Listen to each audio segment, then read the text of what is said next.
All right, let's do a deep dive into Blue Origin's New Glenn rocket. This thing just crushed a huge test, Yeah. like a huge GE test on its way to launching for the first time.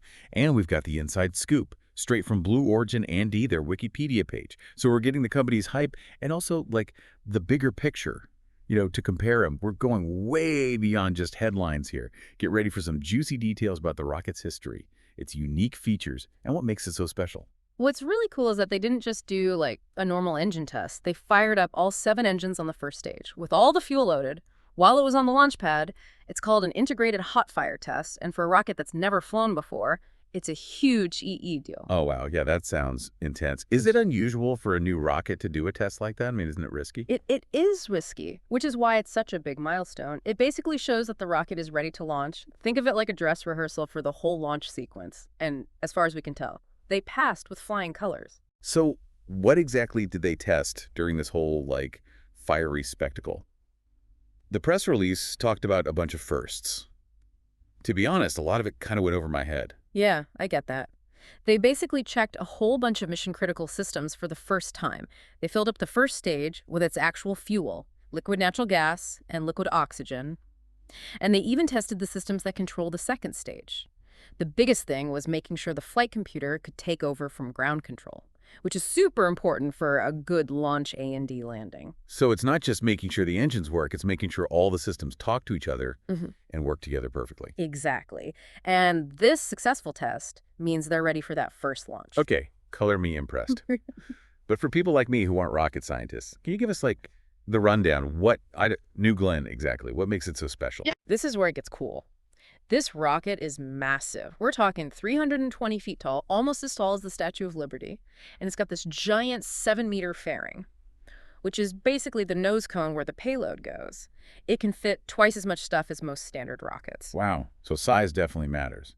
But I'm guessing there's more to it, right? Absolutely. Yeah. One of the biggest things is that it's designed to be reusable, like SpaceX's Falcon 9. The first stage comes back to Earth and lands on a barge.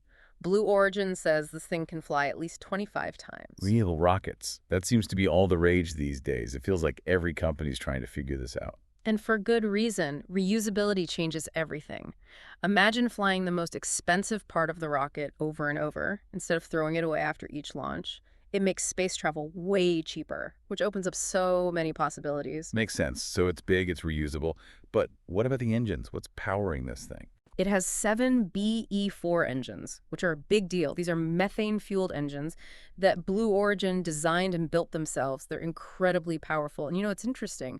These same engines are used on ULA's Vulcan rocket, so Blue Origin is making waves in the engine game, too. Okay, so they're not just building rockets, they're building the hearts of rockets. That's impressive. But all this talk about size and power makes me wonder, what can this thing actually carry into space? New Glenn is called a heavy-lift launch vehicle, meaning it can carry a ton of cargo. It can carry 45,000 kilograms to low Earth orbit, which is where a lot of satellites are. And for geostationary transfer orbit, where a lot of communications satellites go, it can still carry over 13,600 kilograms. That's like launching several school buses into space. Okay, I get the heavy lift part now. Clearly, Blue Origin is all in on this thing. But the Wikipedia page makes it seem like it hasn't been smooth sailing. You noticed that, huh? You're right, it's been a long and winding road. The project started back in 2012. They announced it in 2016. But the first launch isn't happening until January 6th, 2025 at the earliest. There have definitely been a few twists and turns. So what happened? Why the delays? Well, the initial plan was different. They were going to make a 3-stage rocket. Scrap that idea. They also changed the engines they were going to use for the second stage. And on top of that, they were trying to get on the National Security Space Launch Program, which is basically the military's program. But they weren't picked at first, although they're part of it now. Looks like they hit a few snags, both technical and political. So some bumps in the road, but they made it work. Anything else about the development that jumps out at you? Here's a detail that I find interesting. Initially, Blue Origin was saying the first stage could be reused 100 times. Now they're saying at least 25. That's a big difference. It makes you wonder what happened. 100 reuses down to 25? That's a huge difference. Maybe they hit some technical issues, or maybe they changed how they refurbish it. Either way, it seems like the initial idea was a little too ambitious. That's a good point. It shows that reusability is still pretty new, and they're figuring things out as they go. Okay, now I'm really curious about this Project Jarvis. It sounds straight out of a movie. Are they seriously trying to make the second stage reusable too? It sure seems that way. Blue Origin is trying to take reusability to a whole other level. Imagine a rocket where both stages come back to Earth, ready to fly again. That would be revolutionary. A reusable second stage. That sounds so hard. That's the part that goes way out into space, Yeah. right? And deals with all that heat and pressure coming back. Exactly. It's a huge engineering challenge, which is why we don't know much about Project Jarvis yet. But from what we've heard, they're trying some pretty wild stuff. Okay, spill the beans. What crazy ideas are they working on? One idea is to give the second stage wings, like turning it into a space plane. Imagine this giant rocket gliding back to Earth like a bird. Pretty cool, huh? That would be awesome. What else are they thinking about? They're also looking into an engine that can act like a heat shield. So it not only protects the rocket coming back, but also helps it steer and control its descent. So instead of just dealing with the heat, it would use it to its advantage. That's some serious engineering. Any other ideas they're looking at? They're thinking about a system with high drag flaps, kind of like what SpaceX is doing with Starship. These flaps would be like air brakes to help slow the second stage down as it comes back through the atmosphere. So like a super high-tech parachute. It seems like they're pulling out all the stops for this.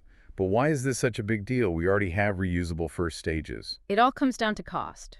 Reusing the second stage on top of the first stage would make launches so much cheaper, maybe even cheaper than what we see now with reusable rockets. Imagine launching stuff into space for, well, maybe not as cheap as an airplane ticket, but a LOT cheaper than it is today. Okay, I see why they're calling it a game changer. But Blue Origin isn't the only company working on this, right? SpaceX is building Starship, which is also supposed to be fully reusable. Right. SpaceX has definitely led the way with reusability. Their Falcon 9 and Falcon Heavy have shown it can work. But it looks like Blue Origin is doing things a little differently with New Glenn, maybe even a little more ambitiously. It's like a friendly rivalry, a race to see who can make it happen first, like a 21st century space race. But let's get back down to Earth for a second. Who is actually going to fly on this rocket? New Glenn isn't just a cool piece of tech. It's attracting all kinds of customers, commercial companies, government agencies, even some projects that sound like science fiction. Okay, I'm hooked. Tell us who signed up. One of the biggest names is Amazon's Project Kuiper, Jeff Bezos' own company. They're launching a huge network of internet satellites using New Glenn. So if Blue Origin's plan works, we might be getting internet from space in a few years. What else will New Glenn be carrying? Not just internet satellites. There are a bunch of telecommunications companies, too, so expect to see a lot of communications satellites on there. And it's not just businesses. New Glenn is also certified for national security missions, meaning it can carry stuff for the U.S. government, including NASA. So it's going to be pretty busy. Carrying everything from commercial satellites to secret government stuff. Are there any other passengers that are really interesting? One that stands out is AST Space Mobile. They're literally putting cell towers in space. They'll be using New Glenn to set up their network, which will provide cell coverage from orbit. Wait, hold on. Cell service from space? That's insane. Imagine being able to call anyone anywhere, no matter where they are. It's a pretty big idea. But if it works, it could change how we communicate and connect people in totally new ways. It just shows the kind of possibilities New Glenn is opening up. Okay, I'm definitely adding that to my list to watch. But let's talk about Blue Origin's launch schedule. It seems like you're doing things differently. They're aiming for up to 8 launches a year, which is a lot for a brand new rocket. It shows how serious they are about making this a reliable service. 8 launches a year. That's ambitious. But there's more to it than that. They have this interesting strategy with payloads. If a customer isn't ready for a launch with 2 payloads, Blue Origin will still launch on time, with whatever payloads are ready, at no extra cost. So they're all about consistency, even if they don't have a full rocket. That's pretty bold. You could be a big draw for customers who need reliable launches. It's definitely unique. It'll be interesting to see if it works. Will it bring in more customers? Or will it make things harder to coordinate launches? Only time will tell. It's like they're saying, we're so sure about this rocket that we'll launch it even if it's not full. It's a gamble, but it could pay off big time. It's a high-stakes game, and Blue Origin is playing to win. They're not just trying to build a rocket, they're trying to change the whole space industry. It's amazing to see all of this happening. But let's take a step back. The rise of reusable rockets, like New Glenn. It's not just about the space industry, right? It affects all of us. You're right. This isn't just about launching satellites or sending people to space. It's about opening up a whole new frontier. for exploration, innovation, maybe even for humans to live beyond Earth. That's a deep thought. We've been talking about the technical stuff, but it's easy to forget that this is part of a much bigger story, a story about humanity's drive to explore. It's a story that's been going on for centuries, from the first people who looked up at the stars to the explorers who discovered new lands. And now, with reusable rockets like New Glenn, we're starting a new chapter, a chapter where space travel becomes normal. It's exciting and a little scary. It's a time of huge opportunity and challenges. We need to think carefully about what we're doing as we go into space. Well said. But for now, let's appreciate what New Glenn represents. It shows human creativity and our desire to explore. And as we start to look at how New Glenn will affect the economy and what it means for the space industry, remember that this is just the beginning. The future of space exploration is happening right now, and it's just getting started. Okay, now I really want to see what happens next. So let's get into that economic impact. We talked about how New Glenn is changing things. But what does that mean for the global economy? That's where it gets really interesting. Because the space economy is booming. It's already worth hundreds of billions of dollars, and it's going to grow a lot in the next few years.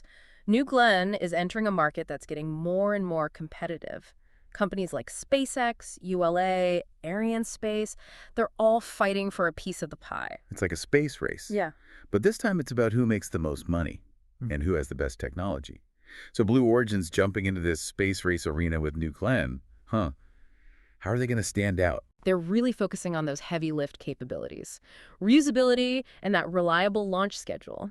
They're going after commercial A&D government customers, basically saying, we can handle your big important stuff, and we'll get it where it needs to go right on time. And they've got those super advanced methane engines, too. That's got to be a big selling point. Mm. What with everyone talking about being eco-friendly these days? You got it. That's huge. Blue Origin is really pushing New Glenn as the green option. Compared to rockets using that old kerosene fuel, as people care more about the environment, this could be a game changer for them. Yeah, it makes sense to appeal to customers who want to be greener. But let's be real, the space industry is getting crowded. How does New Glenn compare to the big players, like SpaceX's Falcon Heavy or ULA's Vulcan Centaur? That's the question, isn't it? It's not so simple. Each rocket has its pros and cons. Falcon Heavy can carry the most payload to low Earth orbit for now. And Vulcan Centaur is super versatile. It can do all sorts of missions. Plus, ULA has this long history of reliability, which is a big deal for customers. So where does New Glenn fit in? What's their thing? Blue Origin seems to be betting on a few things. First, that reusability. They think that's the key to making space travel cheaper and easier. Second, they're all about being on time.